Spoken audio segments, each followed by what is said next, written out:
අද අපේ ගෙදර අමු කජු මාළුවක් හදනවා.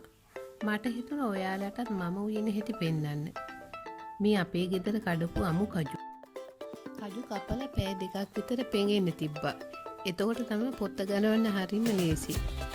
මේ පොතු ඇරපු කජු ටික. මේ බලන්න ගෙදරම මම අමු මිරිස් ගස් හිටවලා තියෙන්නේ. ඒකෙන් මිරිස් කරල් දෙක තුනක් කඩාගත්තා. මේ මගේ කරපිංච පැලේ. ඒකනොත් ඉටි දෙක තුනක් කඩාගත්තා.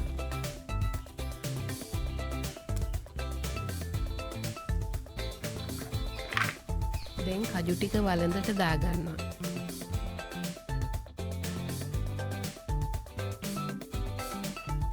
ඊට පස්සේ කරපිංචා ලුණු සුදු ලුණු බික් දෙක තුනක් අමු මිරිස් කුරුඳු රම්පේ කහ 3-5 කුඩු ටිකක් දාලා හොඳට කලවම් කරලා ඊට පස්සේ දිය කිරි ටික දාගන්න.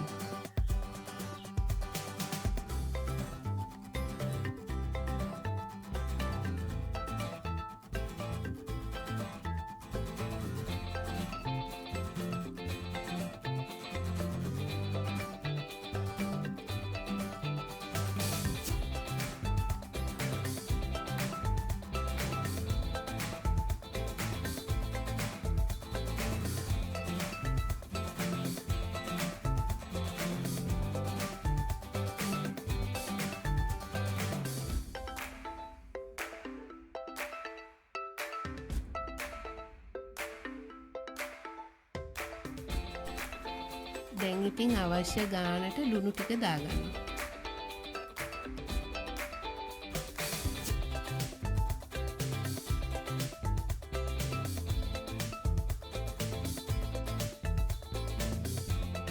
කජු ඇතිලියේ ලිපේ තියලා කිරි නටන විට ගින්දර ටික අඩු කරලා මදකින් උයා ගන්න.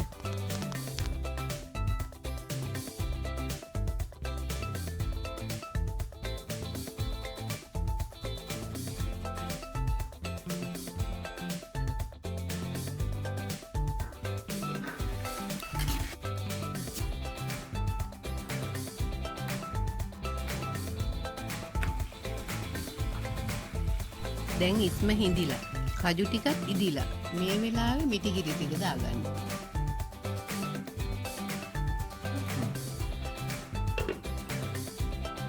දැන් ඉතින් මිටි කිරි ටික නටනකොට ලිප ඕෆ් කරගන්න.